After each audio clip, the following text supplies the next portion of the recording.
నమస్తే ఆరోగ్య మిత్ర కార్యక్రమానికి స్వాగతం. ఈ రోజు టాపిక్ వచ్చేసి పురుషుల్లో ప్రోస్టేట్ వ్యాధులు, అధునాతన సర్జరీకి సంబంధించి ఈ రోజు మనం మాట్లాడబోతున్నాం. నాతో ఉన్నారు senior chief consultant urologist doctor Mallikarjun గారు. డాక్టర్ గారితో మాట్లాడి మీకున్న డౌట్స్ ఉండి క్లారిఫై చేసుకోవాలి అంటే స్క్రీన్ మీద స్క్రోల్ అవుతున్న నంబర్స్ కి కాల్ చేసి మాతో మాట్లాడొచ్చు. Hello sir. నమస్తే అండి, వెల్కమ్ టు టీసాట్. థాంక్యూ.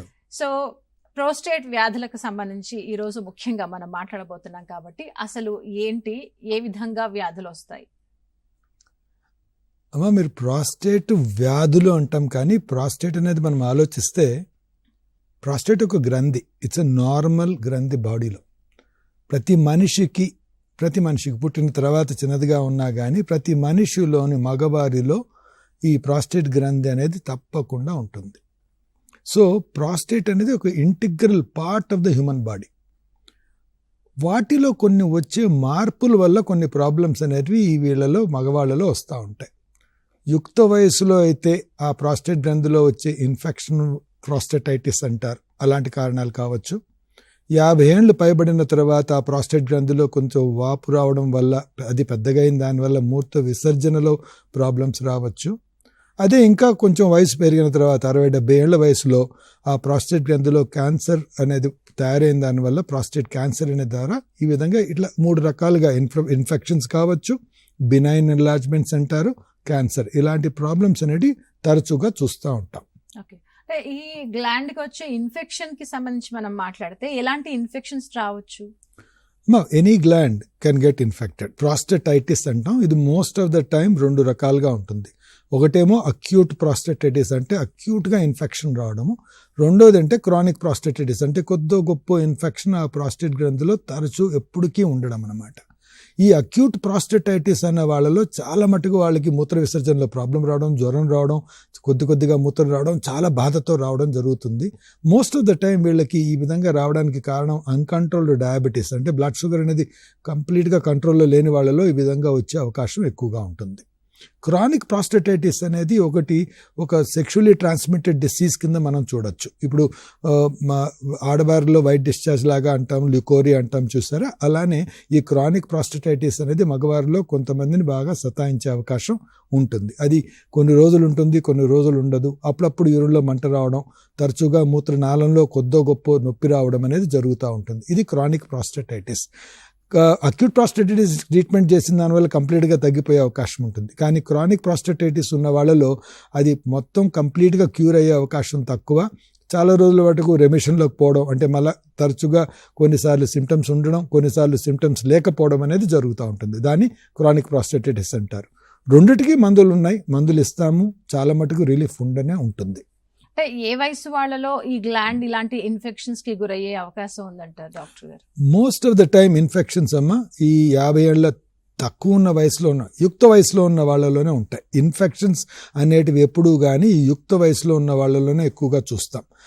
50 పైబడిన వాళ్ళలో ఆ ప్రాస్టేట్లో గ్రంథిలో వాపు రావడము, దానివల్ల హైపోట్రఫీ అంటాం, దానివల్ల మూత్ర విసర్జనలో కష్టం రావడము, ఆ ప్రాబ్లమ్స్ అనేటివి ఎక్కువగా చూస్తూ ఉంటాం.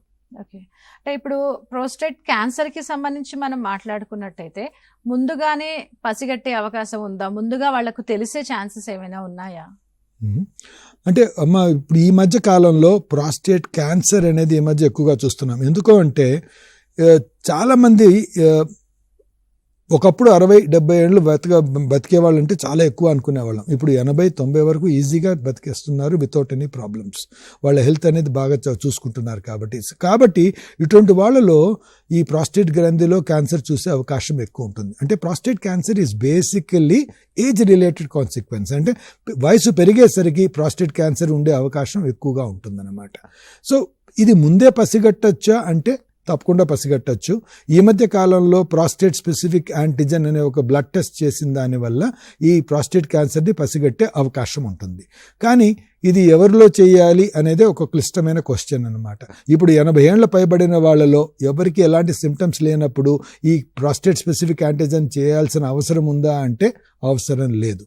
అదే 60 ఏళ్ల వాళ్ళలో 70 ఏళ్ల వాళ్ళలో చేసుకుంటే ఏదన్నా ఉపయోగం ఉంటుంది. కానీ 80 పైబడిన వాళ్ళలో ఈ ప్రాస్టేట్ స్పెసిఫిక్ యాంటిజెన్ అనేది స్పెసిఫిక్గా చేయడం అనేది కుదరదు, మంచిది కూడా కాదు.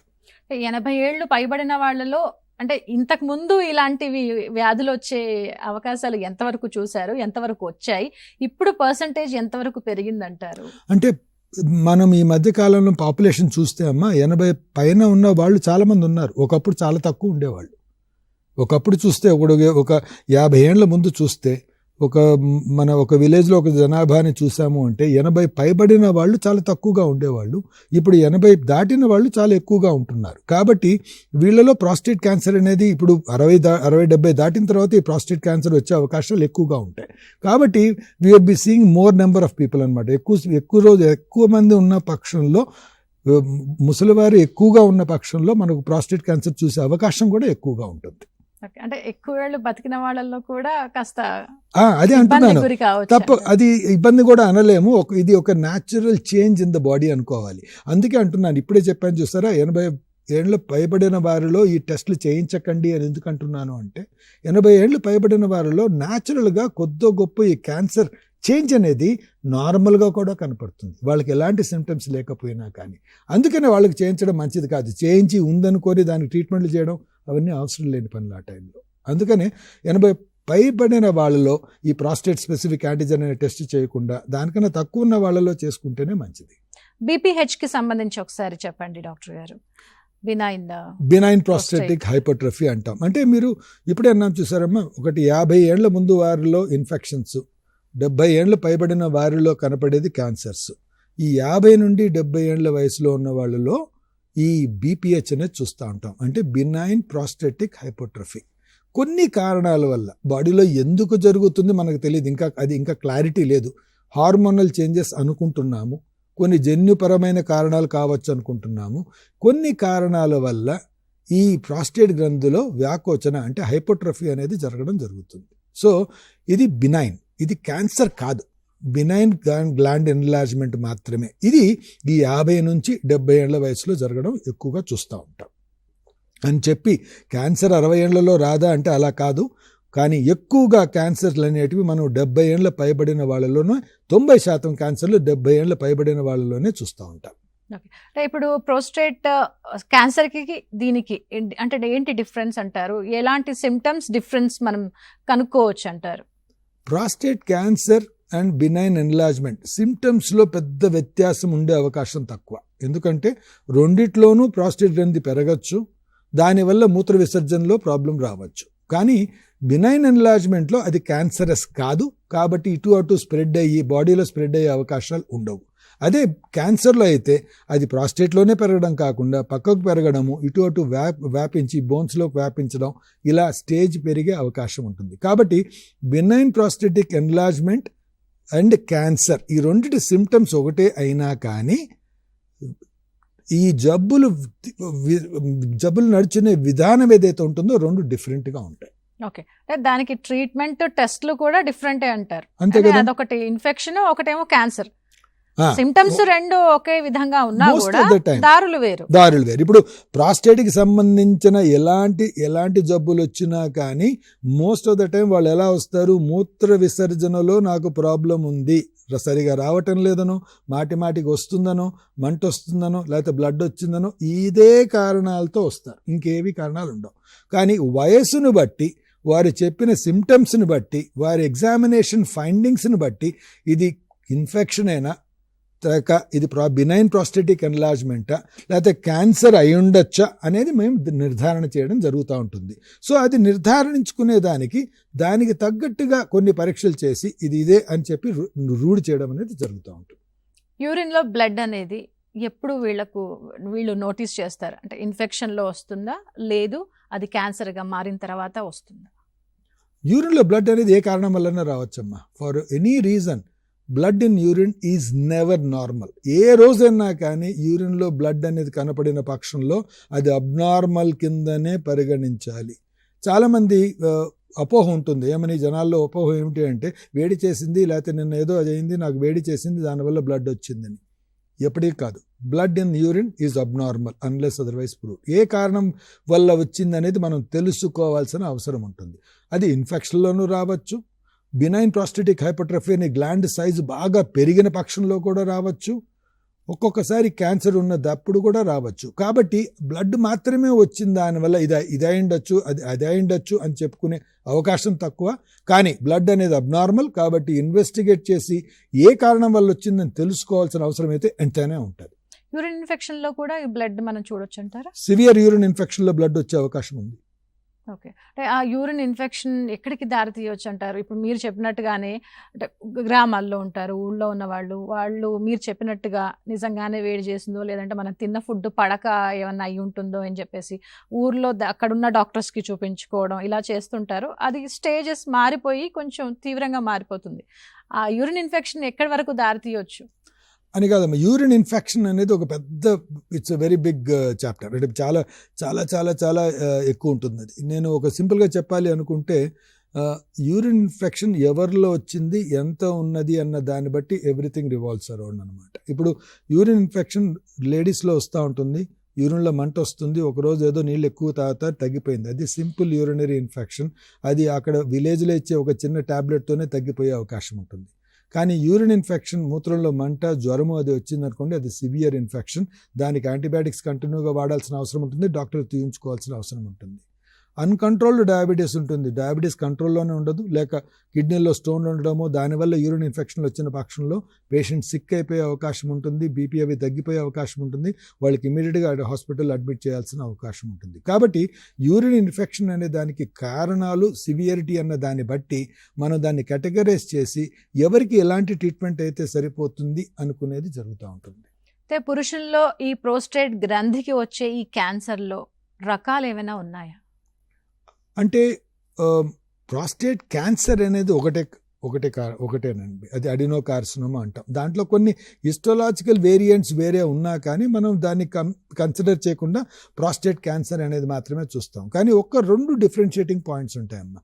ఒకటేమిటి అంటే పురుషుల్లో ఏదైతే 70 ఏళ్ళు 80 ఏళ్లలో వచ్చే క్యాన్సర్ ఏదైతే ఉంటుందో అది స్లో గ్రోయింగ్గా ఉంటుంది. అందుకే ఒక చిన్న నానుడు ఉంది, ఒక చిన్న సేయింగ్ ఉందన్నమాట, 12 people of 100 die of cancer prostate. ఇప్పుడు 100 మందిలో క్యాన్సర్ ప్రాస్టేట్ ఉంటే వాళ్ళలో 12-15 మంది మాత్రమే ఆ క్యాన్సర్ వల్ల చనిపోతారు, మిగతా కారణాలు ఇంకేదన్నా కావచ్చు చనిపోయిన పక్షంలో అని చెప్పేసి చెప్తా ఉంటారు. కానీ అలా కాదు, అది అందరిలోనూ మనం అలా అనుకునే దానికి అవసరం లేదు. 50-60 ఏళ్ల వయసులో ఏదైతే క్యాన్సర్లు వచ్చిన వాళ్ళలో మాత్రము అది సరిపోదు. They are very active and severe cancers. అవి చాలా ఎక్కువగా ప్రొలిఫరేట్ అయ్యి కిల్ చేసే అవకాశం కూడా ఉంటుంది. కాబట్టి యంగర్ పీపుల్లో వచ్చే ప్రాస్టేట్ క్యాన్సర్ మాత్రం చాలా సివియర్గా ఉంటుంది. ఓల్డర్ పీపుల్లో వచ్చే క్యాన్సర్ ప్రాస్టేట్ చాలా స్లో గ్రోయింగ్, అది అంత పెద్దగా దాన్ని డ్యామేజ్ చేసే అవకాశాలు తక్కువగా చూస్తాం. అయితే ముఖ్యమైన కారణాలు చూసుకున్నట్టయితే డాక్టర్ గారు ఏమై ఉంటుందని అంటారు? ఇప్పుడు 50 ఏళ్ల వాళ్లకు వచ్చింది అనుకుందాం, ఈ గ్రంథికి సంబంధించిన క్యాన్సర్ ఏదో వచ్చింది, వాళ్ళలో రీజన్ ఏంటి అసలు? ఇప్పుడు స్మోకింగ్ చేస్తున్నారు వస్తుంది అనుకుంటే ఒక రీజన్, ఓకే ఫైన్ అనుకుంటారు వాళ్ళు. కరెక్ట్ లైఫ్ స్టైల్ డిజైన్ చేసుకొని మరీ ఉన్న వాళ్ళలో కూడా మనం ఇలాంటి కేసెస్ చూస్తున్నాం. ఏంటి అసలు కారణం? అంటే ప్రాస్టేట్ క్యాన్సర్కి ఇవి కారణాలు అని ఎక్కడ మనకు క్లారిటీ రావట్లేదమ్మా. ఇప్పుడు లంగ్ క్యాన్సర్ ఉందనుకోండి, smoking is a very common reason అని చెప్పేసి, స్మోకింగ్ ఉన్న వాళ్ళలో క్యాన్సర్ వచ్చే అవకాశం చాలా ఎక్కువ, లంగ్ క్యాన్సర్ అనేది చెప్పే అవకాశం ఉంటుంది. కానీ ప్రాస్టేట్ క్యాన్సర్కి మాత్రం అలా చెప్పే అవకాశాలు కొన్ని మాత్రమే ఉన్నాయి. ఒకటి ఏజింగ్. నేను ఇప్పుడే అన్నాను, ఏజింగ్ అనేది వచ్చిన పక్షంలో మీలో ప్రాస్టేట్ క్యాన్సర్ ఉండే అవకాశం ఉంది. కానీ ఆ ప్రాస్టేట్ క్యాన్సర్కి మనకు ఏమన్నా చేయాలన్నా, అది మీకు నిజంగా ప్రాబ్లం ఇస్తుందా అనేది మీరు మర్చిపోండి. అది అందరికీ అది ప్రాబ్లం ఇవ్వాల్సిన అవసరం లేదు, అందరికీ ఏదో చేయాల్సిన అవసరం రాదు.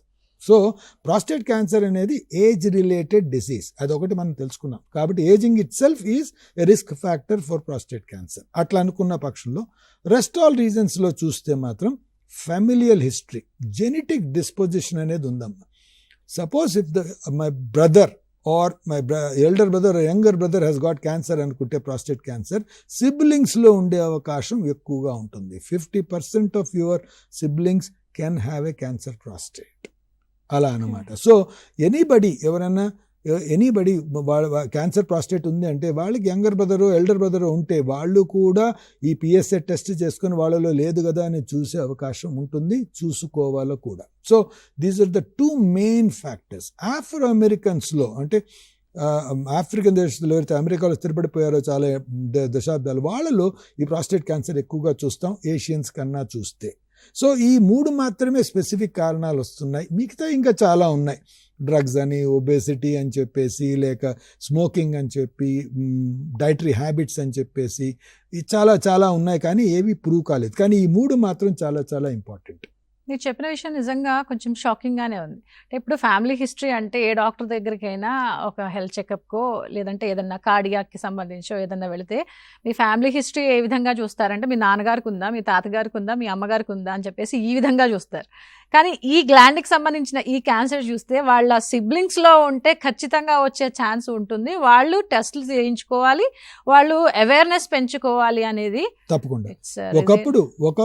ఒకప్పుడు ఈ జెనెటిక్ డిస్పోజిషన్ గురించి ఎక్కువగా మనం ఆలోచించలేదు. ఎందుకంటే ఆ జీన్స్ని మనం అనలైజ్ చేయడానికి మన దగ్గర టెక్నాలజీ లేదు, పరికరాలు కూడా లేవు. ఈ మధ్య కాలంలో ప్రతి జబ్బుకి ఒక జెనెటిక్ రీజన్స్ అనేది చూడగలుగుతున్నాం, ప్రూవ్ చేయగలుగుతున్నాం. అలానే కొన్ని jeans variation in the jeans, mutation in the jeans వల్ల మన బాడీలో ఉన్న డిఎన్ఏలో కొన్ని మ్యూటేషన్స్ జరిగిన దానివల్ల క్యాన్సర్స్ వస్తున్నాయని కూడా కనుక్కోగలుగుతున్నాం. అండ్ నెంబర్ 2, ఆ మ్యూటేషన్ జరిగిన వాళ్ళలో ఎలాంటి మందులు ఇస్తే ఆ మ్యూటేషన్ రివర్ట్ చేసి క్యాన్సర్ని కంట్రోల్ చేయొచ్చు అని కొన్ని మందులు కూడా తయారవుతున్నాయి. సో ఈ టెక్నాలజీ అనేది, రీసెర్చ్ అనేది ఏ లెవెల్కి వెళ్ళిపోయిందంటే ఆ మైక్రోమాలిక్యులర్ లెవెల్కి వెళ్ళిపోవడం జరిగింది. సో వీళ్ళలో మనం జనరల్గా తెలుసుకుంది ఏమిటి అంటే బేసిక్గా కొన్ని జెనెటిక్ ప్రీడిస్పోజిషన్ వల్ల ఈ విధంగా రావడం జరిగే అవకాశం ఉంటుంది.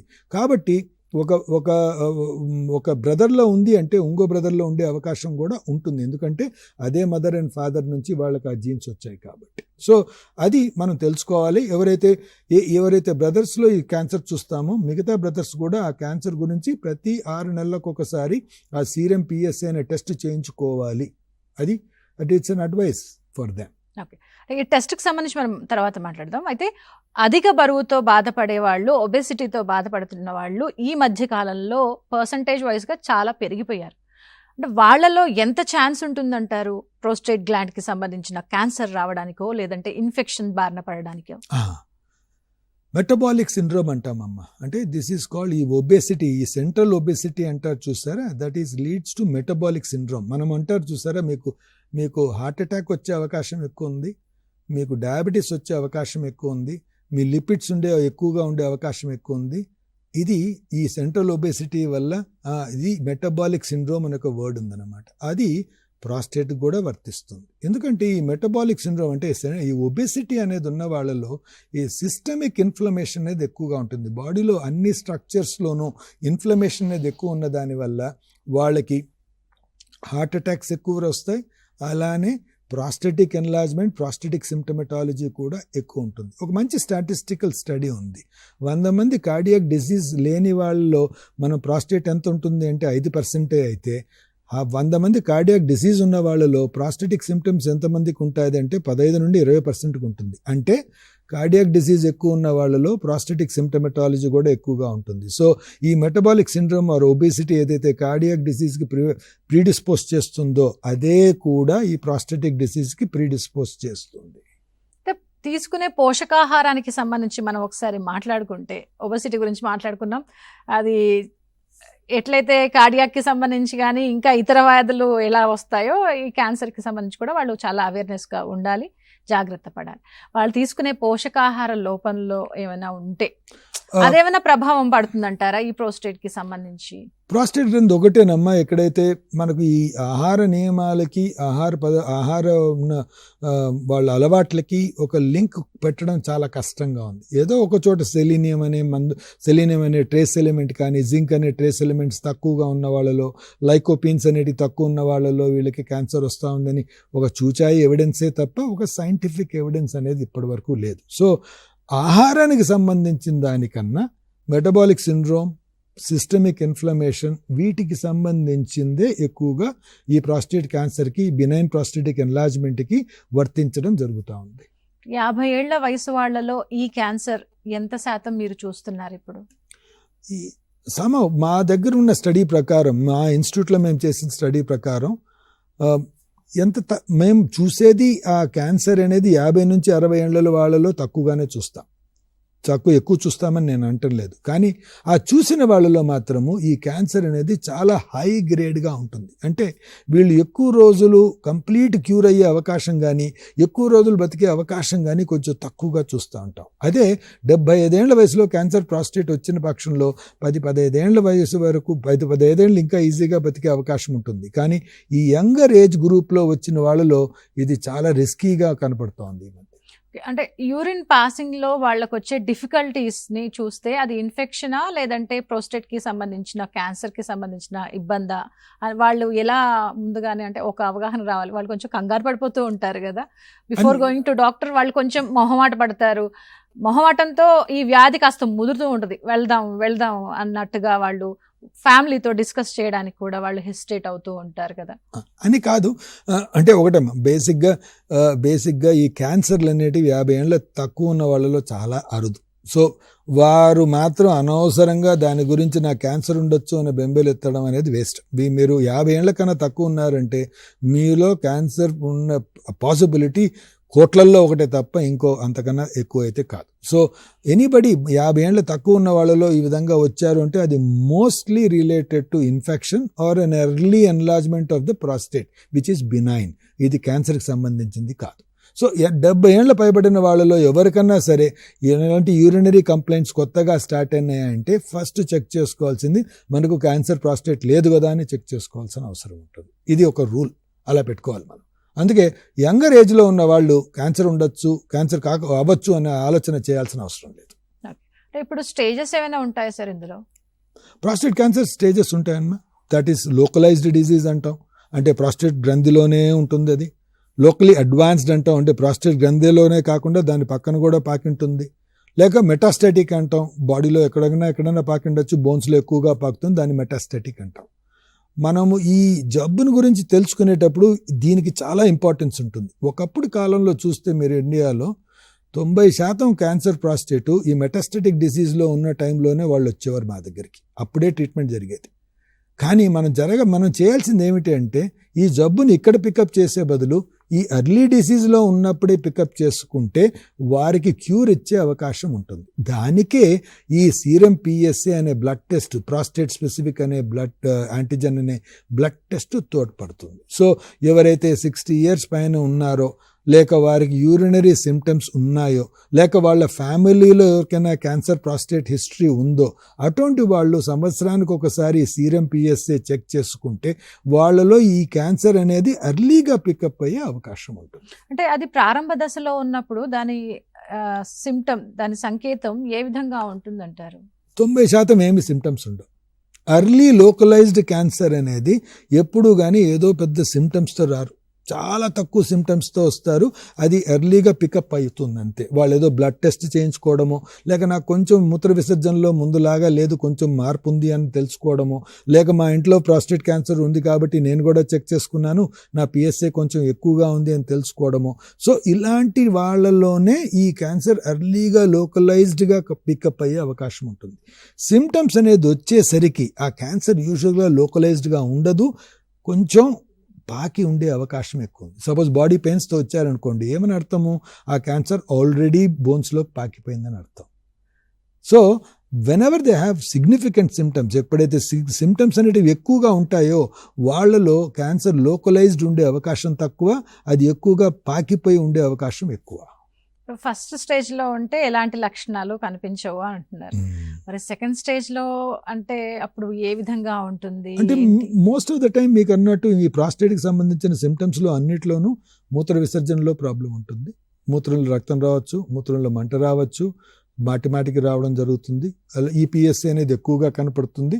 మనం క్లినికల్ ఎగ్జామిన్ చేసిన పక్షంలో ఈ ప్రాస్టేట్ చాలా గట్టిగాను, దానివల్ల అది ప్రాస్టేట్ క్యాన్సర్గా ఉండే అవకాశం మాకు కనపడే అవకాశం జరుగుతుంది. సో అది ఉందా లేదా అనేది ఆ ప్రాస్టేట్లోంచి 2 చిన్న ముక్కలు తీసి టెస్ట్ చేసి అది ప్రాస్టేట్ క్యాన్సర్ అని రూఢి చేసిన తర్వాత దానికి అకార్డింగ్లీ ట్రీట్మెంట్ చేయడం అనేది జరుగుతుంది. ఓకే. అంటే ఇప్పుడు 50s లో వచ్చిన వాళ్ళకి వాళ్ళు స్టేజ్ 2లో వస్తున్నారా లేదంటే స్టేజ్ 3లో వస్తున్నారా సార్ మీ దగ్గరికి వచ్చే వాళ్ళంతా కూడా?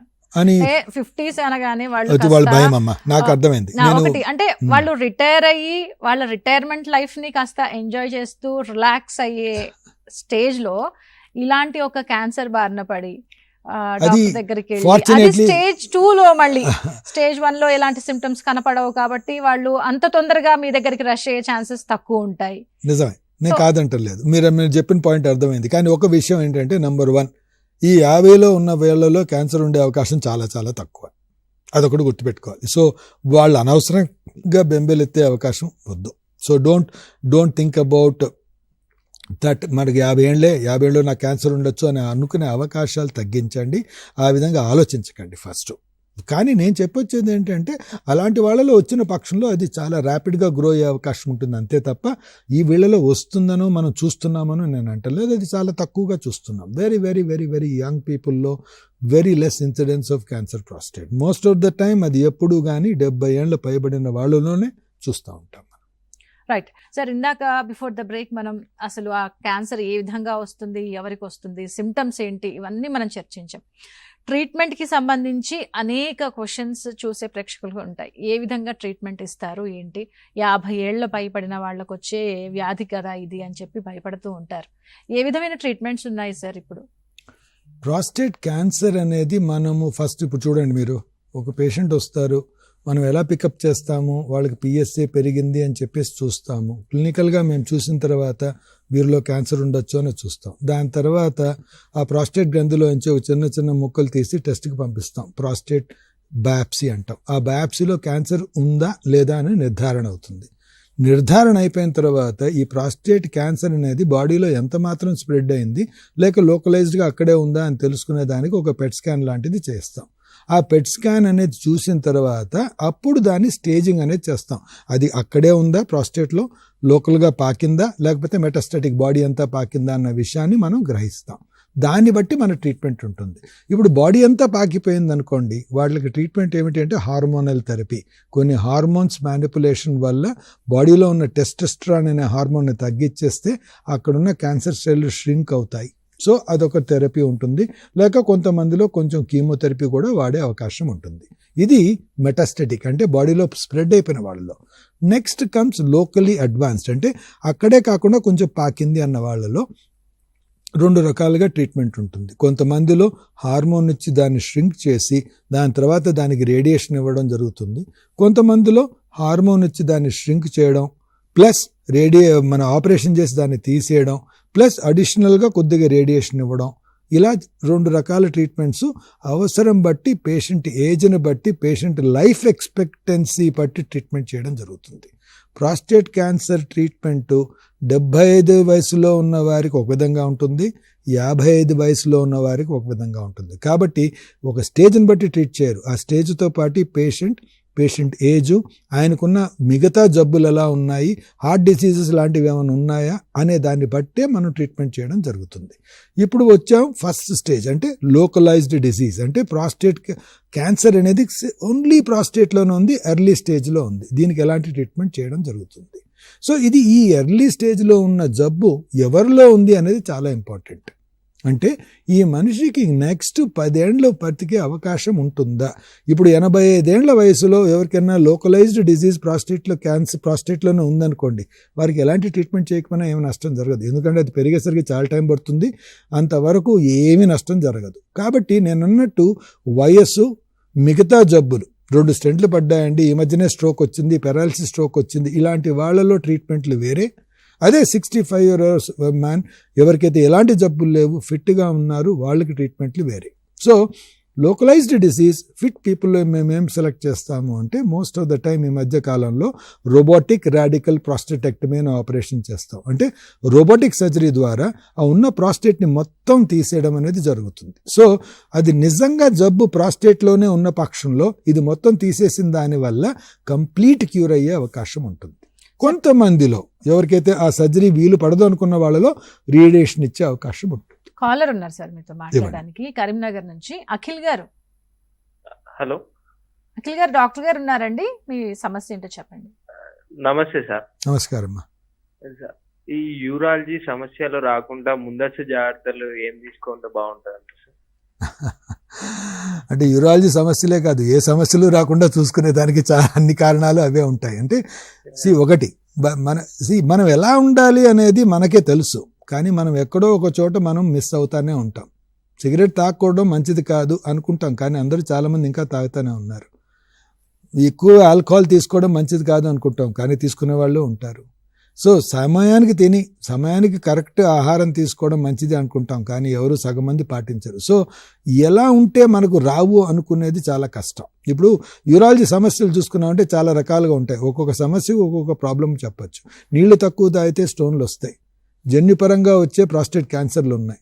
వయస్సుతో పాటు మీరు ఏమి చేసినా చేయకపోయినా ఈ సపోజ్ ఒబెసిటీ అది ఉంటే వచ్చే ఈ ప్రాస్టేటిక్ ఎన్లార్జ్మెంట్ ఉంటుంది. కాబట్టి మనం ఏమి చేయకూడదు అని చెప్పుకునే అవకాశం తక్కువ. ఉన్న సిచ్యువేషన్ బట్టి మనం ఆలోచించడమే జరుగుతుంది తప్ప ఓవరాల్గా ఏమి చెప్పడం కుదరదు. రైట్. ఇందాక మీరు చాలా ముఖ్యమైన విషయాన్ని ప్రస్తావించారు. ఏంటంటే ప్రోస్టేట్ గ్రంథికి వచ్చే ఈ క్యాన్సర్ ఆ స్టేజెస్ ని బట్టి ట్రీట్మెంట్ ఉండదు, వాళ్ళ వయసుని బట్టి ట్రీట్మెంట్ ఇస్తారు. వయసు కూడా అంటే స్టేజెస్ బట్టి మాత్రమే కాకుండా వయసును కూడా దృష్టిలో పెట్టుకొని వారు ఇంకో 10-15 ఏళ్ళు బతికి ఉండే అవకాశం ఉందా లేదా, అంటే వాళ్ళ పెర్ఫార్మెన్స్ స్టేటస్ ఎలా ఉంది, వాళ్ళ లైఫ్ ఎక్స్పెక్టెన్సీ ఎలా ఉంటుంది అనేది ఆలోచించిన తర్వాతనే ఒక నిర్ధారణకు రావడం జరుగుతుంది. 65 ఏళ్ల వయసులో స్టేజ్ 1 ట్రీట్మెంట్ వేరే, 85 ఏళ్ల వయసులో స్టేజ్ 1 ట్రీట్మెంట్ వేరే. సో ఇది మాత్రం చాలా అందరూ ఆలోచించినట్టు ఉండదు. ఈ క్యాన్సర్ అనేది స్పెసిఫైడ్గా మనము ఒక్కొక్క పేషెంట్కి టైట్రేట్ చేయాల్సిన అవసరం ఉంటుంది ఈ ట్రీట్మెంట్ ప్లాన్స్ అనేటివి. సో సపోజ్ ఒక పేషెంట్ బాగా ఫిట్గా ఉన్నారు, 65 ఏళ్ళ, ఇప్పుడు లోకలైజ్డ్ క్యాన్సర్ ప్రాస్టేట్ మొత్తం తీసేయండి, he'll be cured of the disease. So ఈ మధ్య కాలంలో ఈ రోబోటిక్ సర్జరీ వల్ల ఈ అడ్వాంటేజ్ మొత్తం తీసేయడం అనేది సునాయంగా జరుగుతూ ఉంది. And the results are extremely good for that అనమాట. కొంతమంది వాళ్ళలో ఎవరికైతే సర్జరీ ఫిట్ కారండి, 2 ఈ మధ్యనే స్టెంట్స్ పడ్డాయి, ఈ మధ్యనే బైపాస్ అయింది, అటువంటి వాళ్ళలో ఒక్కొక్కసారి రేడియేషన్ ఇవ్వడం అనేది జరుగుతూ ఉంటుంది. కాబట్టి యంగర్ ఏజ్లో ఎక్కువగా మనం చాలా ఉత్సాహంగా దాన్ని క్యూర్ చేసే అవకాశాన్ని చూస్తూ ఉంటాం. వయసు పైబడి పెరిగేసరికి అంత ఎక్కువగా ఆలోచించే అవకాశం తక్కువ, ఎందుకంటే every treatment has got it own side effects. ప్రతి ట్రీట్మెంట్లోనూ దాని సైడ్ ఎఫెక్ట్స్ ఉంటాయి. సో జబ్బు కన్నా ట్రీట్మెంట్ బాధాకరంగా ఉండకూడదు. కాబట్టి ఎవరికైతే అలా ఉండొచ్చు అనుకుంటామో వాళ్ళకి ట్రీట్మెంట్ మనం తక్కువగానే ఇవ్వడం అనేది మంచిది. క్యాన్సర్ అనగానే ముందుగా భయపడిపోతారు, అది రేడియేషన్, కీమో, ఇంకా ఇదే అని చెప్పేసి జనాల్లో చాలా వరకు ఇదే ఆలోచన ఉంది. కానీ ఈ ఆలోచనలో మార్పు రావాలి అంటారు. అంటే ఒక్కొక్క మనిషిలో వచ్చే అవయవాల్లో ఉన్న క్యాన్సర్కి ఒక్కొక్క దానికి ఒక్కో విధమైన ట్రీట్మెంట్ ఉంది. ముందే భయపడిపోయి డాక్టర్ దగ్గరికి వెళ్లకుండా ఆ వ్యాధిని ముద్రపెట్టకుండా ఉండటం చాలా ఇప్పుడు ప్రాస్టేట్ క్యాన్సర్ అనగానే ఒకరికైనా డయాగ్నోస్ చేయంగానే ఇంకా రేపటికంతా నాకు ఆపరేషన్ చేసింది అంటారు. వాళ్ళకి యాక్చువల్గా బయాప్సీ చేసిన తర్వాత ఒక నెల తర్వాతనే మేము ఆపరేషన్ చేయడం జరుగుతుంది. అయినా కానీ వాళ్ళు బెంబెలెత్తిపోతూ ఉంటారు. కానీ ఒకటి బేసిక్గా గుర్తుపెట్టుకోవాల్సింది ఏంటంటే ప్రాస్టేట్ క్యాన్సర్ అదర్ క్యాన్సర్స్ లాగా కాదు. It will not be behaving like other cancers. అన్ని క్యాన్సర్లు బిహేవ్ చేసినట్టు ప్రాస్టేట్ క్యాన్సర్ బిహేవ్ చేయదు. ఎంత తొందరగా పెరుగుతుంది అంటారు? అది చాలా స్లో గ్రోయింగ్ అమ్మా. 100% 95% వాళ్ళలో అది స్లో గ్రోయింగ్ గానే ఉంటుంది. ఒక 5% నుంచి 10% వాళ్ళలో కొంచెం ఫాస్ట్ గ్రోయింగ్ ట్యూమర్స్ ఉంటాయి. వాళ్ళని మనం డిఫరెన్షియేట్ చేసుకోవాలి, వాళ్ళకి అనుగుణంగా మన ట్రీట్మెంట్ని మార్చుకోవాల్సిన అవసరం. ఇందాక రోబోటిక్ సర్జరీకి సంబంధించి ఇందాక మీరు ప్రస్తావించారు. అంటే అనేక సర్జరీస్లో అడ్వాన్స్డ్ టెక్నాలజీని తీసుకొచ్చి రోబోటిక్ సర్జరీస్ ఏ విధంగా అయితే చేస్తున్నారో, మరి ఈ క్యాన్సర్ విషయంలో కూడా రోబోటిక్ సర్జరీ చేసి ఏదైతే ఆ క్యాన్సర్ ఉందో కణాలని వాటిని తొలగించినప్పుడు ఏమైనా కాంప్లికేషన్స్ వస్తాయా అని చెప్పి వాళ్లకు ఒక డౌట్ ఉంటుంది. ఉన్నాయా? అలాంటి కాంప్లికేషన్స్ ఏమైనా ఫేస్ చేస్తారా?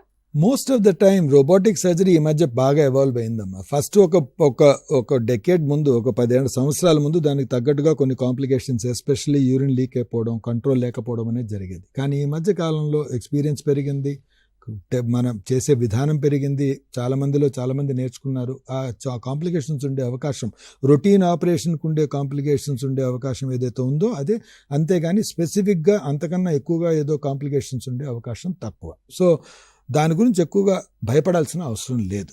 ఇట్స్ ఏ రొటీన్ సర్జరీ, 2 రోజులే ఉంటారు, 3వ రోజుకి మళ్ళీ డిశ్చార్జ్ చేసేయడం అనేది జరుగుతుంది. కాబట్టి ఎర్లీ క్యాన్సర్స్లో robotic surgery, especially young people, అంటే కొంచెం యంగ్గా ఉండి ఫిట్గా ఉన్న వాళ్ళలో robotic surgery gives the best possible results. Caller ఉన్నారు సార్. బాలరెడ్డి గారు, good evening ma'am. Good evening అండి. డాక్టర్ గారు ఉన్నారు, చెప్పండి. Good evening sir. చెప్పండి అమ్మా. ఇప్పుడు ఎండాకాలం కదా సార్, ఇప్పుడు యూరిన్ పోసే మంటగా వస్తుంటది అప్పుడప్పుడు. అంటే దీనికి ఏమైనా ప్రికాషన్స్ తీసుకోవాల్సి వస్తుందా? అంటే ఏమన్నా వేరే ఉంటుందా? అంటే ఇదేం లేదు, ఇది most of the time concentration of urine. మనం నీళ్లు ఇప్పుడు ఎండాకాలంలో మనకు చెమటలు ఎక్కువగా పోతాయి కాబట్టి కాన్సన్ట్రేషన్ అనేది పెరుగుతుంది. Acidity in the urine will go up and that will burn the urinary passage. So little more water intake will definitely decrease the problem. ఒకప్పుడు చిన్న వయసు మీరు విలేజెస్లో చూస్తే సోడా తాగేవారు. It is nothing but alkalisation of urine. ఇప్పుడు అది దాన్ని ఆల్కలైజర్స్ అని చెప్పేసి మనం ఇప్పుడు అన్ని దుకాణాల్లో చూస్తూ ఉంటాం. ఆల్కలైన్ యూరిన్ తాగితే నీళ్లు తాగితే మంచిది అని చెప్పేసి చెప్పడం కూడా జరుగుతూ ఉంటుంది. బాడీలో హెచ్ఐఎన్ అనేది తగ్గడానికి ఆల్కలీ అనేది ఎక్కువగా తీసుకోవాలని చెప్పేసి. The same thing once upon a time ఒక 50 ఏళ్ల ముందు చిన్న విలేజ్లో కూడా ఒక గోలీ సోడా అనేది చిక్కేది. It's nothing but alkaline water, nothing but alkaline. So it's basically concentration of urine తగ్గి అసిడిటీ అనేది తగ్గితే ఆటోమేటిక్గా ఆ మంట తగ్గిపోవడం జరుగుతుంది. సో వాటర్ ఇంటేక్ ఇంక్రీజ్ చేస్తే సరిపోతుంది. రైట్. ఇక సర్జరీ చేసిన తర్వాత లైఫ్ స్పాన్ ఏ విధంగా ఉంటుంది అంటారు?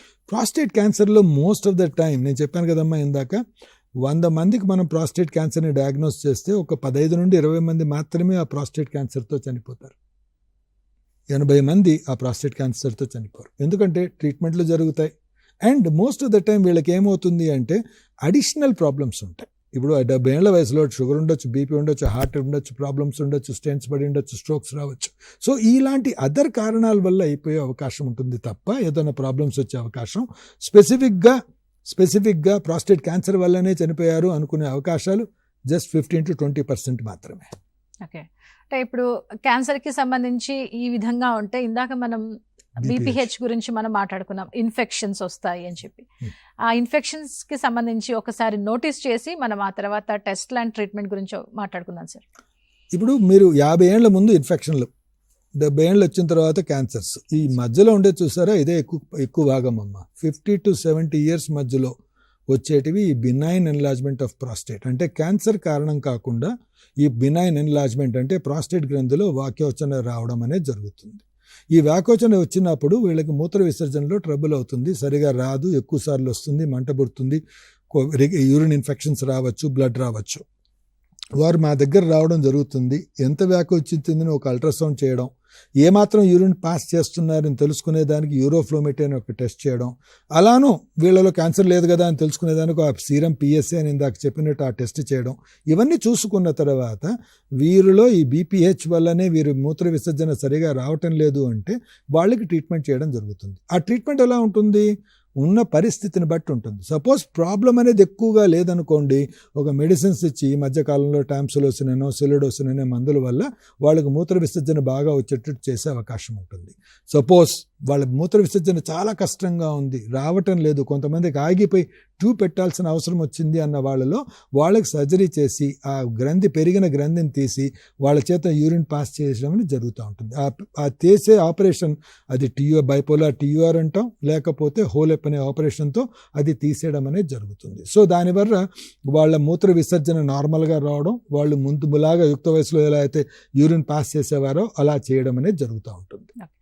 ఇప్పుడు మనం క్యాన్సర్లో అయితే స్టేజెస్ మనం మాట్లాడుకున్నాం, కానీ మరి ఇందులో ఏ విధంగా ఉంటుంది? వాళ్ళకి ఎప్పుడు మెడిసిన్తో ట్రీట్ చేస్తారు, ఎప్పుడు సర్జరీకి సజెస్ట్ చేస్తారు? Early abstraction.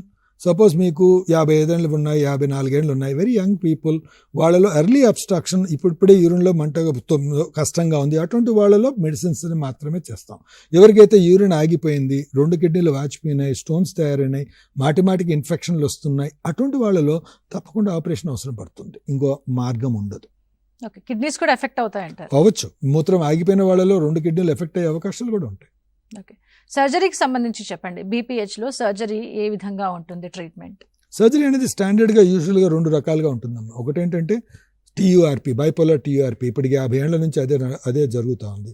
రెండోది ఏమిటి అంటే హోలెప్. ఈ మధ్యకాలంలో HoLEP or ThuLEP, laser enucleation of the prostate అంటాం. లేజర్తో ఆ ప్రాస్టేట్ గ్రంథిని కట్ చేసి ఆ పెరిగిన గ్రంథిని తీసేయడం జరుగుతూ ఉంటుంది. సో ఉన్న గ్రంథి ఏదైతే పెరిగిందో దాన్ని తీసేసిన పక్షంలో మనకు యూరిన్ మూత్ర విసర్జన అనేది ఫ్రీగా వచ్చేటట్టు చూడడం జరుగుతుంది. అది basic idea. Most of the time ఇది ఒక 1 to 1.5 hours ఆపరేషన్స్ జరుగుతాయి. ప్రాస్టేట్ సైజుని బట్టి ఎలాంటి ఆపరేషన్ చేస్తే బెటర్ అని మేము ఎంచుకుంటూ ఉంటాం. కానీ అది చేసిన తర్వాత మూత్ర విసర్జన ఫ్రీగా వచ్చేటట్టు చూస్తాం అన్నమాట. ఈ రెండిటి వల్ల కానీ బిగ్గెస్ట్ ప్రాబ్లం ఈ రెండిట్లోనూ ఈ మందుల్లోనూ ఏమిటి అంటే అమ్మ some side effects because related to this. ఆ రిలేటెడ్ సైడ్ ఎఫెక్ట్స్లో ఏంటంటే కొన్ని సెక్షువల్ సైడ్ ఎఫెక్ట్స్ వస్తాయి. ఏమిటి అంటే ఎనీ ట్రీట్మెంట్ ఫర్ ప్రాస్టేట్ అనేది చేసినప్పుడు రెట్రోగ్రేడ్ ఎజాక్యులేషన్ అనేది జరుగుతుంది. అంగస్తంభనలో ప్రాబ్లమ్స్ రాకపోవచ్చు, కానీ ఏదైతే ఈ రెట్రోగ్రేడ్ ఎజాక్యులేషన్ అంటే ఎజాక్యులేషన్ అనేది రాకుండా అది డ్రై ఎజాక్యులేషన్ అనేది జరిగే అవకాశం ఉంటుంది. అది main problem with medication and with the surgery also. Okay, అంటే BPH లో రెజ్యూమ్ కి సంబంధించి ఒకసారి ప్రస్తావించండి. ఇప్పుడు నేను చెప్పాను చూస్తారా, ఆ పాయింట్ గురించి వచ్చింది అది యాక్చువల్గా. సో ఇప్పుడు 55 ఏళ్ల వయసు ఉన్నాడు, తనకు ఆపరేషన్ చేసి కంప్లీట్గా ఎజాక్యులేషన్ రాకుండా చేయడం. So his quality of life is disturbed, mental కూడా డిస్టర్బ్ అయ్యే అవకాశం ఉంటుంది. కాబట్టి ఈ రీసెర్చ్లో ఏమైంది అంటే ఎక్కడ ఏ విధంగా అయితే మనం ఆ ప్రాస్టేట్ సైజ్ని ష్రింక్ చేసి ఈ ఎజాక్యులేషన్ అనే మెనూవర్ని అలానే ఉంచే అవకాశం ఉండి అనేది జరుగుతుందా అనే దాంట్లోనే ఈ రీసెర్చ్లోనే ఈ కొత్తగా వాటర్ వేపర్ థెరపీ అనేది జరుగుతుంది. దాన్ని కమర్షియల్గా రెజ్యూమ్ అంటారు. సో ఏం చేస్తాము అంటే ఆ ప్రాస్టేట్లో కొన్ని నీడిల్స్ ద్వారా కొద్దిగా వాటర్ వేపర్ అనేది ఇంజెక్ట్ చేస్తాం. ఆ ఇంజెక్ట్ చేసిన వాటర్ వేపరు ఆ ప్రాస్టేట్ గ్రంథిని కొంచెం ష్రింక్ చేసేస్తుంది ఒక రెండు నెలల లోపల. సో ష్రింక్ చేయంగానే వారి మూత్ర విసర్జన నార్మల్ అయిపోవడం జరుగుతుంది. ఇది ష్రింకింగ్ ఆఫ్ ద ప్రాస్టేట్ జరుగుతుంది కాబట్టి వారికి ఆ రెట్రోగ్రేడ్ ఎజాక్యులేషన్ అంటే ఆ ఎజాక్యులేషన్ డిస్టర్బెన్స్ అనేది జరగదు.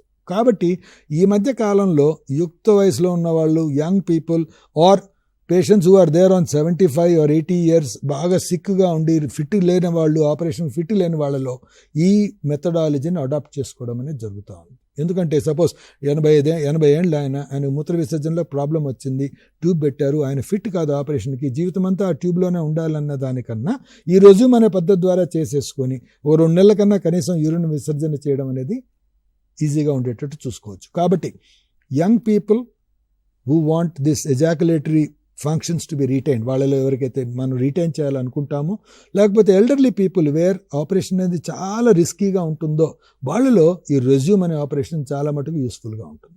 ఓకే, అంటే ఈ ట్రీట్మెంట్కి వాళ్ళు వచ్చినప్పుడు హాస్పిటల్లో ఎన్ని రోజులు అడ్మిట్ అయ్యి ఉండాలి ఏంటి అనేది వాళ్ళలో ఒక డౌట్ ఉంటుంది. అంటే ఎన్ని రోజులు ఉంటుందంటారు ప్రాసెస్? సర్జరీ అనేది ఎక్కువ టైం అయితే తీసుకోదు, కానీ అదే మోస్ట్ ఆఫ్ ద టైం ఇప్పుడు ఇందాకన్నా చూస్తారా ఈ TURP కానీ లేజర్ ఆపరేషన్స్ అనేటివి 2 నుంచి 3 రోజులు హాస్పిటల్లో ఉండాలి. ఆపరేషన్ టైం యూజువల్గా 1 hour పడుతుంది. ఇదే ఈ రెజ్యూమ్ అనేది మాత్రం ఒక 15 నిమిషాల్లో అయిపోతుంది. కానీ ఒక రోజే ఉంటారు హాస్పిటల్లో, కానీ కొన్ని రోజుల వరకు మూత్రనాళంలో ఆ ట్యూబ్ అనేది ఒక 10 రోజుల వరకు పెట్టుకోవాల్సిన అవసరం ఉంటుంది. అండ్ రిజల్ట్ అనేది కొంచెం ఆ బెటర్ ఫీలింగ్ అనేది 1 నెల 2 నెలలు అయిన తర్వాతనే కలుగుతుంది. ఓకే, అంటే ఇప్పుడు ఈ ఇన్ఫెక్షన్స్ అంటే చాలా రకాల ఇన్ఫెక్షన్స్ ఇందాక మీరు ప్రస్తావించారు, వాళ్ళకి ఏ ఇన్ఫెక్షన్ అయినా వచ్చి ఉండొచ్చు. క్యాన్సర్గా మారే అవకాశం ఎంతవరకు ఉంటుంది? కాదమ్మా, అంటే బేసిక్గా మనకు ఈ ప్రాస్టేట్ క్యాన్సర్ ఈ BPH అనేది 2 డిఫరెంట్. ఆ 2 కాదు. మనము 50 ఏళ్ళ పైబడిన వాళ్ళలో అందరికీ టెస్టులు చేస్తే అందరికీ ప్రాస్టేట్ కొంచెం ఎన్లార్జ్మెంట్గా ఉంటుంది, కానీ వాళ్ళలో కొంతమందికి మాత్రమే క్యాన్సర్ వచ్చే అవకాశం ఉంటుంది. చాలామంది అనుకుంటూ ఉంటారు నాకు ప్రాస్టేట్ ఎన్లార్జ్మెంట్ ఉంది, దానికి నేను ఇప్పుడే ఆపరేషన్ చేయించేసుకుంటే రేపొద్దున నాకు క్యాన్సర్ రాకుండా ఉంటుంది. అది అపోహ మాత్రమే, అది నిజం కాదు. ఎందుకంటే BPH అనేది ఈ ప్రాస్టేటిక్ ఎన్లార్జ్మెంట్ ఏదైతే జరుగుతుందో అది క్యాన్సర్కి దోహదించదు. అది వేరే, ఇది వేరే. క్యాన్సర్ అనేది BPH లేకపోయినా కానీ చిన్న ప్రాస్టేట్లో కూడా రావచ్చు. అదే BPH అనేది అందరిలోనూ ఉండొచ్చు. కాబట్టి BPHకి ఆపరేషన్ చేసుకుంటే నాకు రేపొద్దున క్యాన్సర్ రాదు, ప్రాస్టేట్ క్యాన్సర్ రాదు అనుకోవడం తప్పు. ఇప్పుడు BPHకి ఇచ్చే ట్రీట్మెంట్ ఏ విధంగా, ప్రాసెస్ అంతా మీరు చెప్పారు కదా, అంటే అది వాళ్ళ కాంప్లికేషన్స్ ఏమైనా ఉండొచ్చు అంటారా? సైడ్ ఎఫెక్ట్స్ ఏమైనా వస్తాయా వాళ్ళకి? ఇందాక అన్నాను కదా నేను, ఈ మందులకి ప్లస్ ఈ ఏదైతే నేను చెప్పాను చూసారా ఈ TUR అండ్ హోలెప్ అనే వాళ్ళలో ఈ రెట్రోగ్రేడ్ ఎజాక్యులేషన్ అనే కాంప్లికేషన్ ఎక్కువగా చూస్తాం. కొంతమందికి మూత్రంలో కంట్రోల్లో తక్కువ అయ్యే అవకాశం చూస్తాం. అవి తగ్గించడానికే ఈ విధంగా ఈ రెజ్యూమ్ అనేది ఈ మధ్యలో ఈ వాటర్ వేపర్ థెరపీ అనేది లేకపోతే యూరోలిఫ్ట్ అనే ప్రొసీజర్లు చేయడం జరుగుతూ ఉంది. కానీ అవి సెలెక్టివ్గా చేస్తాం. అంటే యుక్త వయసులో అంటే యంగర్ పీపుల్లోనూ వెరీ ఎల్డర్లీ పీపుల్లో చేయడం జరుగుతూ ఉంటుంది. మిగతా వాళ్ళలో మోస్ట్లీ ఈ హోలెప్ కానీ ఈ టీయూఆర్పీ అనే ఆపరేషనల్ వాళ్ళనే వాళ్ళని ట్రీట్ చేయడం జరుగుతూ ఉంటుంది. వాళ్ళకి మెడిసిన్ ఏమైనా ఇస్తారా ఈ ప్రాసెస్లో అంతా కూడా? వాళ్ళు ఆల్రెడీ మెడిసిన్ తీసుకొని ఉంటారు చాలా రోజుల వరకు. ఆ మెడిసిన్తో వాళ్ళకి రిలీఫ్ రాలేదు అన్న పక్షంలోనే ఈ ఆపరేషన్ గురించి చేయడం జరుగుతుంది. సో ఇప్పుడు మీరు చూసారంటే అమ్మా, ఒక పేషెంట్ బీపీహెచ్తో 51 వయసులో వచ్చాడనుకోండి, తనకు బీపీహెచ్ ఎన్లార్జ్మెంట్ ఉంది అన్నారు, ఆయనకి మూత్ర విసర్జనలో ట్రబుల్ ఉంది. ఇప్పుడు ఈ 51 వయసు నుంచి నేను వారిని 75-80 ఏళ్ల వయసు వరకు చూడాల్సిందే. ఎందుకంటే ఈ డిసీజ్ అనేది, ఆ ప్రాబ్లం అనేది ఇలా పర్సిస్ట్ అవుతానే ఉంటుంది. సో కొన్ని రోజుల వరకు మందులు ఇచ్చి చూస్తాం, బాగున్నారు, they are happy with the medication, అదే కంటిన్యూ చేయడం జరుగుతూ ఉంటుంది. ఏ రోజైతే ట్రబుల్ ఎక్కువ అవుతా ఉంది, వారి వయసును బట్టి, వారి గ్లాండ్ సైజుని బట్టి ఒక ట్రీట్మెంట్ సెలెక్ట్ చేసుకొని వారితో డిస్కస్ చేయడం అనేది జరుగుతూ ఉంటుంది. కాబట్టి it's a journey. It is not going to be one stop solution. మనం అనుకున్నట్టు ఇది చేస్తాం అయిపోయింది, no. It is a journey. It's a journey from 50 years onwards till 70-75 years వరకు. ఈ జర్నీలో ఎప్పుడైనా కానీ ఎలాంటి ట్రీట్మెంట్ అయినా కానీ మనం అడాప్ట్ చేసుకోవాల్సిన అవసరం వస్తూ ఉంటుంది. ఇప్పుడు బీపీహెచ్ వచ్చిన వాళ్ళు నా లైఫ్ స్పాన్ తగ్గిపోయిందేమో అని చెప్పేసి కొంచెం కంగారు పడుతూ ఉంటారు. అలాంటి వాళ్ళకి మీరు ఏం చెప్తారు? BPH is a normal process. మీరు ఎన్ని రోజులు బతకాలని రాసిందో అన్ని రోజులు బతుకుతారు. So BPH will not kill. BPH is a natural process. ఇప్పుడు నా వయసు వచ్చింది, నా హెయిర్ వైట్ అయింది, అలానే ఈ బీపీహెచ్ కూడా అంతే. నా వయసు వచ్చింది, ప్రాస్టేట్ అనేది పెరిగింది. సో దీని గురించి మీ లైఫ్కి ఎలాంటి రిస్క్ ఉండదు. కానీ ఉన్న ప్రాబ్లం ఏమన్నా వస్తే బీపీహెచ్ వల్ల దాన్ని ఎలా ట్రీట్ చేసుకోవాలో చూసుకోండి. చాలామంది అనుకుంటూ ఉంటారు, కొంచెం నీళ్ళు ఎక్కువ తాగుతున్నా అందుకే ఎక్కువ వస్తుంది.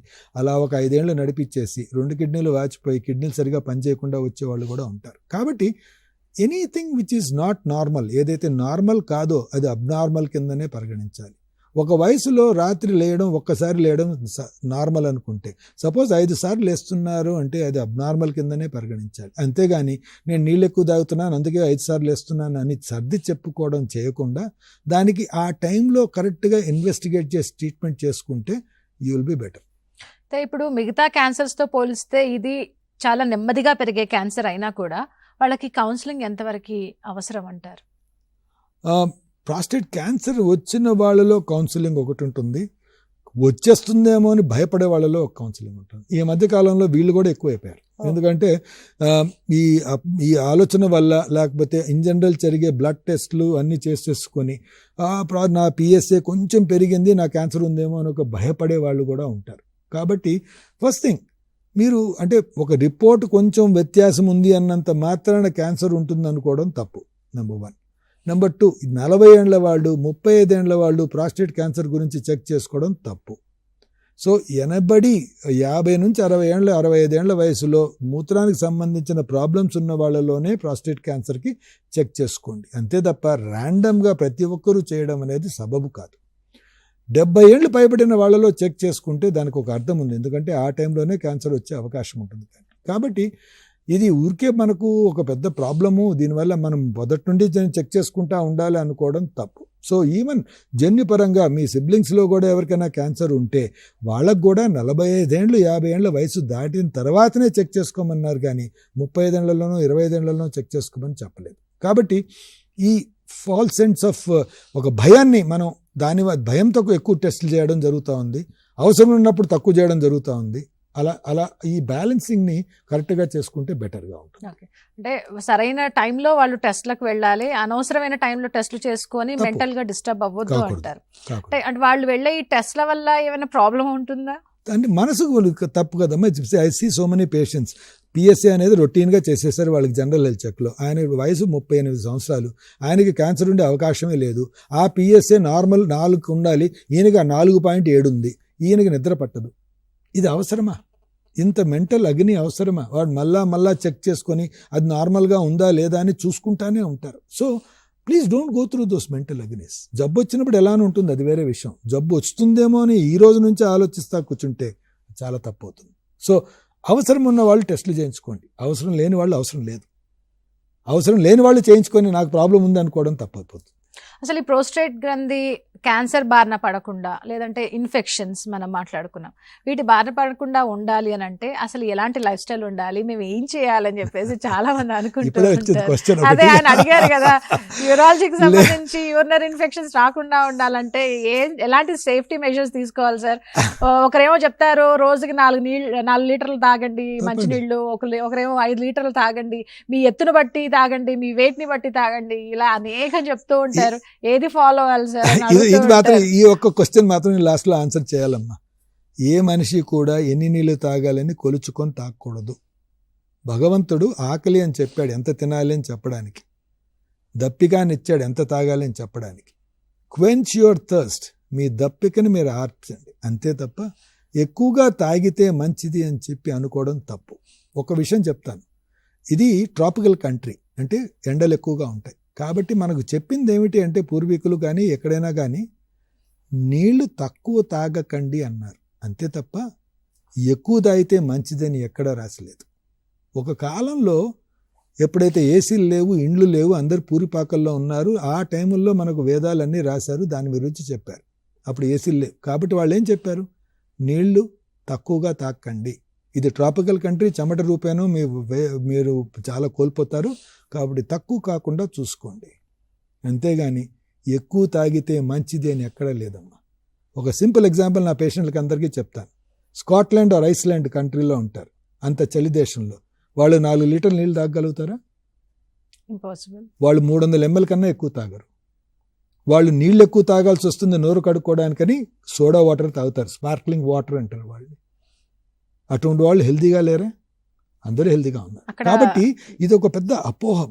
I don't know, see sometimes ఇదే ఒక పేషెంట్గా రావడం జరుగుతుంది. 5 లీటర్లు నీళ్ళు తాగడం, రాత్రి 8 సార్లు వేస్తున్నాను వచ్చి మందులు తీసుకోవడం. So it is not correct, ఇది అబ్సల్యూట్ రాంగ్.